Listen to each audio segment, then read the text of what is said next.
Di hari Minggu yang berawan dan langit selalu meneteskan air hujan kemarin, kami kedatangan tamu spesial berbarengan. Yang satu, tante saya, adik dari ibu saya. Yang satu lagi, tante dari istri saya, adik dari ibu istri saya. Kedua tante tersebut memiliki sesuatu yang gak umum, yang unik di dalam strategi menjalankan kehidupan ekonomi keluarganya mereka masing-masing. Mengapa saya bilang unik? Begini ceritanya. Saya menceritakan dulu tante dari pihak saya. Dia adalah seorang ibu rumah tangga biasa. Orangnya agak nyeni, mudah bergaul dan cantik. Di masa SMA-nya dia adalah primadona sekolah dan di komplek rumah yang dulu dia pujaan banyak pria di masanya. Pergaulannya luas, bisa dibayangkan gaya hidup wanita cantik seperti tante saya ini, bukan? Mobil pasti punya, dan danannya pasti ngejreng, dan banyak hal yang memerlukan biaya yang tidak sedikit. Suaminya pegawai biasa. Yang menarik di usia mereka saat ini di 65 tahunan, mereka terlihat pasangan awet muda karena selalu senang terus. Apa resepnya mereka bisa memiliki gaya hidup mewah namun hanya berangkat dari seorang pegawai biasa? Saya ingatkan sekali lagi, di awal pernikahan mereka sewaktu saya masih kecil tentunya, mereka menabung menyicil rumah di bilangan Tebet, Jakarta Selatan. Suami bekerja siang malam dinas di luar kota, sang istri bergaul namun super prihatin. Sang tante pernah cerita di tahun kelima rumah tersebut lunas dan mulai direnovasi agar terlihat mewah. Lalu beberapa tahun kemudian rumah tersebut dijual. Saya ingat sekali karena lokasinya bagus maka harga rumahnya cukup tinggi di tahun 80-an tersebut. Mereka menjual dengan harga 800 juta. Lalu mereka membeli rumah di daerah bilangan Pejaten seharga 400 juta dan sisanya 400 juta di deposito, beli mobil jalan-jalan. Hidup senang selalu mereka itu. Beberapa tahun kemudian di pertengahan tahun 90-an, mereka jual lagi rumah mereka di bilangan Pejaten tersebut seharga 1,5 miliar. Saya ingat sekali semuanya karena saya menjualkannya kepada sahabat saya yang baru menikah dan tertarik dengan rumah tersebut. Lalu mereka beli rumah di bilangan Cinere, harganya sekitar 800 juta. Yang 700 juta mereka menikmati hidup mereka, beli mobil, deposito, jalan-jalan, itu aja kerja mereka. Dan ketika tahun 2000-an awal, di tahun 2002 kalau nggak salah, mobil dan lainnya mulai menipis harta mereka. Dan apa yang mereka lakukan? Mereka menjual rumah di Cinere tadi, saya ingat harganya 2,7 miliar. Dan di tahun 2003 awal mereka pindah ke Bali. Mereka beli aset di Jalan Seminyak, beli kios dan rumah di belakangnya. Harganya 1 M karena pas ledakan bom Bali tersebut harga di Bali dibanting murah.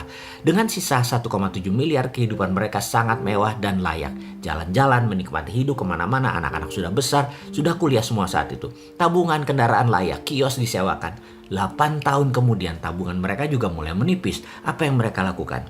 Kembali ke kebiasaan mereka, jual aset. Di tahun 2013 pas boom properti di Indonesia, mereka menjual seluruh aset mereka tersebut di Seminyak dengan angka sangat menakjubkan. Bali memang luar biasa. Saya tidak berani mengatakan atau menulis nilainya. Namun bagi sepasang suami istri pegawai biasa yang ringan menikmati hidup, maka cara mereka berdua menjalani strategi hidup benar-benar gak ada susah-susahnya. Mereka membeli aset besar di Ubud, 2 buah lagi, dan dari hasil penjualan aset tersebut mereka juga bisa membangun villa 10 unit. Itu semua dari jualan di aset mereka di Seminyak. Tabungan depositonya jangan tanya, luar biasa. Saya percaya dengan pola hidup seperti mereka berdua sampai kapanpun mereka gak pernah kekurangan. Tante saya satu lagi dari pihak istri, ceritanya mirip-mirip. 15 tahun yang lalu awal perkawinan mereka, suaminya juga hanya pegawai pabrik di Cikarang. Sang tante hidupnya hanya jualan dari arisan ke ibu-ibu arisan, dari arisan satu ke arisan yang lainnya.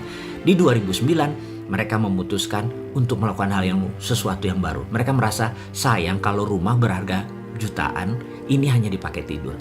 Lebih baik dijual, beli lagi di lokasi lain yang ada peluangnya untuk naik jauh lebih tinggi dari kenaikan rumah yang mereka tinggali sekarang. Rumah mereka di ujung gang, dijual di tahun tersebut, di 2009. Lalu dengan uang tersebut mereka membeli rumah dan merenovasinya. Renovasi belum selesai, rumah sudah ada yang nawar. Kalau mereka untung 20-50% lebih tinggi dari harga mereka beli plus investasi biaya flipping house renovasi, langsung mereka jual. Pindah rumah lagi, beli rumah lagi, renovasi lagi. Dan sahabat, dalam waktu 11 tahun mereka sudah pindah 8 kali. Mereka percaya menjual rumah yang ditinggali jauh lebih cepat laku karena secara psikologis rumahnya terlihat cantik dan hidup. Karena itu mereka selalu menjual rumah yang mereka tinggali.